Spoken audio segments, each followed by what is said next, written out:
Hi నమస్తే, welcome to Mara media. నేను మీ కేవీఆర్. మొత్తం యావత్ దేశం నివేరపోయేలాగా ఆంధ్రప్రదేశ్లో మరో ఘోర విషాదం చోటు చేసుకున్న సంగతి తెలిసింది కదా. సింహాద్రి అప్పన్న స్వామి ఆలయంలో ఇవాళ ఉదయం తొక్కిసలాట జరిగి 8 మంది ప్రాణాలు గాల్లో కలిసాయి. ఆ టెంపుల్ కు సంబంధించిన ఒక గోడ డ్రైనేజ్ లో కట్టి అడ్డగోలుగా కాంట్రాక్టరు అంటే చేసిన పాపానికి 8 మంది సామాన్య భక్తులు ప్రాణాలు గాల్లో కలిసినాయి. దీనికి బాధ్యత వహించాల్సింది ఎవరు? అసలు మొత్తం అంటే చరిత్ర మొత్తం తీస్తే మొత్తం బాబు గారి ఎంటైర్ పీరియడ్లో 14 ఏళ్ళ గత ముఖ్యమంత్రి పాలనలో కానీ ఇప్పుడు కానీ అసలు దేవాలయాల పరిరక్షణ ఆయన హయాంలో అయ్యే పనేనా? గతంలో గోదావరి పుష్కరాలలో అంటే ఫ్యామిలీ కలిపి ఒక రీల్ షో చేసే ప్రయత్నం చేస్తే 29 మంది భక్తులు ప్రాణాలు గాల్లో కలిసినాయి. దానికి ఇంకా ఆయన దబాయింపు ఎట్లున్నది అంటే పూరి జగన్నాథ్ ఆలయంలో తొక్కిసలాట జరగలేదా, అక్కడ మనుషులు జరిగిపోలేదా, ఇక్కడ జరిగితే ఏంది లైట్ తీసుకోండి అని చెప్పి ఎట్లయితే మాట్లాడిందో, తర్వాత మొన్న వైకుంఠ ఏకాదశి రోజు తిరుమలలో అట్లాంటి స్టంట్లు వేసారు.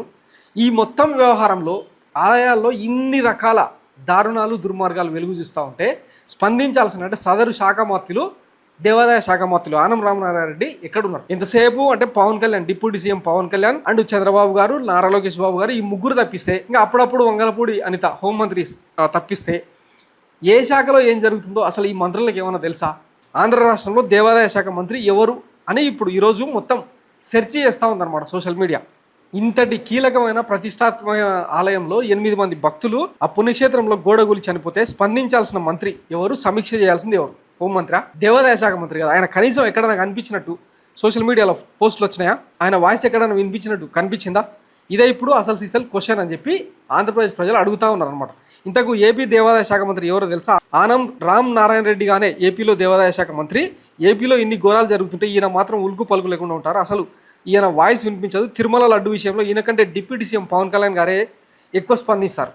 టీటీడీ చైర్మన్ ఆయన ఎవరు, బొల్లేని రామనాయుడు ఉన్నాడు కదా, ఆయన క్షమాపణ చెప్పాలి అని చెప్పి ఎక్కువ షో చేసింది పవన్ కళ్యాణ్. తిరుమలలో భక్తులు చనిపోతే సంబంధిత మంత్రి కంటే టీడీపీ చైర్మన్, తిరుమలలో భక్తులు చనిపోతే సంబంధిత మంత్రి కంటే టీటీడీ చైర్మన్ ఎక్కువ స్పందిస్తారు. సింహాచలం ఆలయంలో గోడగూలు 8 మంది భక్తులు చనిపోతే హోంమంత్రి అనిత స్పందిస్తారు. అన్నమయ్య జిల్లాలో ములకల చెరువులో ఆంజనేయ స్వామి ఆలయాన్ని కూల్చేస్తే దేవాదాయ శాఖ మంత్రి ఆనంద్ స్పందించరు, కనిపించరు, ఆయన మాటలు వినిపించవు. అసలు ఆలయాల్లో ఏం జరుగుతుంది, భక్తులు సౌకర్యాలు ఎలా ఉన్నాయి, లేవా, ప్రసాదాలు ఉన్నాయా, వాటి నాణ్యత ఎంత లాంటి విషయాలపై ఏ రోజన్నా మంత్రి ఆనం రామనారాయణ రెడ్డి స్పందించిండా?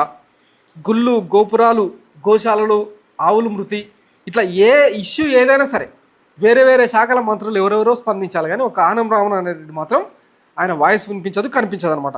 కనీసం సమీక్షలను ఆయన చేస్తాడంటే ఇంకేమో ఆ దేవాలయాల బోర్డులకే తెలియాలి. ఇంతటి విడ్డూరం, ఇంతటి దారుణం ఇంకెక్కడైనా కనిపిస్తుందా? అసలు దేవాదాయ శాఖకు మంత్రి ఉన్నాడా?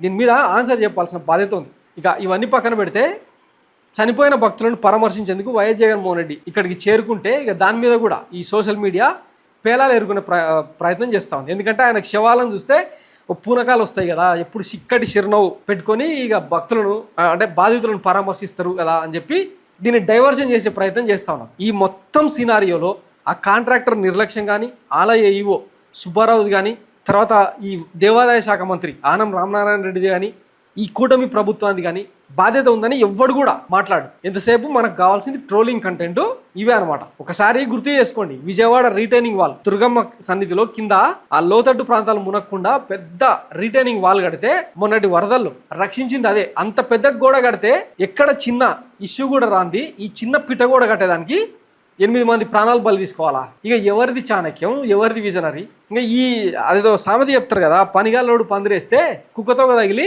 కూలిపోయిందని. ఇంకా ఇట్లాంటి కాంట్రాక్టర్లు, ఇట్లాంటి మేస్త్రులను పెట్టుకొని అమరావతిలో అంతర్జాతీయ నిర్మాణాలు చేపడతారంటే ఎట్లా నమ్ముతున్నారు? ఇదే ఇప్పుడు సోషల్ మీడియాలో జరుగుతున్న డిస్కషన్. అసలు చంద్రబాబు గారికి ఏం చేతనవుతుంది? సో నిలదీయాల్సిన అవసరం ఉంది. Thanks for watching Mara media. నేను మీ కేవీఆర్. Thank you.